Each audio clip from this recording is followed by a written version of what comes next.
Brother and sisters, just because of the time restraints, I'm going to just try to answer just a couple. Number one, can you please elaborate on the fear of Allah subhanahu wa ta'ala, and how can you balance the fear and the hope?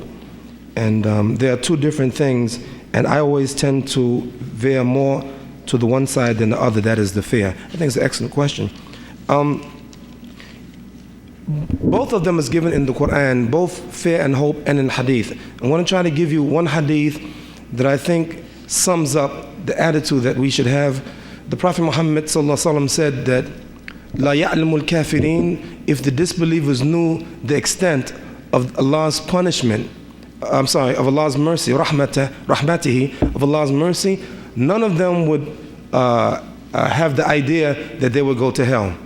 If the disbelievers knew, la ya'limul kafirin ma indallah min rahmatihi, if the disbelievers understood the extent of Allah's mercy, all of them would think they go to Jannah. That means they don't know the extent of His mercy. This is shown in many hadith. One hadith, I mentioned one yesterday about the man who murdered 100 people. And yet Allah subhanahu wa ta'ala forgave that man, murdered 100 people. The other famous hadith is a woman, a prostitute, that gave water to a thirsty dog. And because of that, Allah gave her paradise. There's a man in paradise, the Prophet said, who's there only because he cut down a tree that was in the way that inconvenienced the people. So when you study hadith, the more we learn and the more we study, little things apparently Allah gives them big blessings for. A woman who gave a half a date to her children, one half a date to one girl and another half to another girl, and because of that Allah forgave her sins. So you see many instances where Allah's mercy, not His justice, His mercy, and then as a result of that, people go to Jannah by His mercy. On the other hand, had the Prophet said, the other part of the hadith, La ya'lamul mu'minun ma indallah min uqubati. If the Muslims and believers knew the extent of Allah's punishment, none of them would think that they will go to paradise. They will all think they go to hell. Then you can think, I think Sheikh Jamal Badawi mentioned the other day of a woman who's in hellfire only because she had a cat. She wouldn't feed it. She locked it up, she tied it up, wouldn't let it go out on its own, and the cat died. And because of that, Allah punished the woman in hellfire.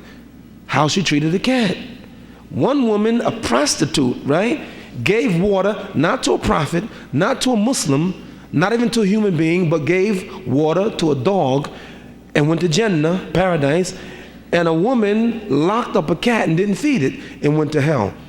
There's a man in hellfire who would be there because the Prophet said a coat that he stole from someone. Another person in hellfire because of committing zina, fornication and adultery. Another person in hellfire because they didn't pay zakat. So when you start studying ways that Allah subhanahu wa ta'ala may punish us in the hellfire, in ways where Allah may give us the mercy, we have the balance and we think of both of them. Some people are motivated only by good things. If your parent tells the child, listen, if you do this, I give you an allowance, I give you money, I let you do some good things. And they're motivated by that. Others, they're motivated by fear. Some of my children, I had 9 children. Some of them I say, listen, I'm telling you, don't do that. I'm going to take care of you. And they know what I mean by take care of you. And some of them, they don't believe me. I have to give them a spanking.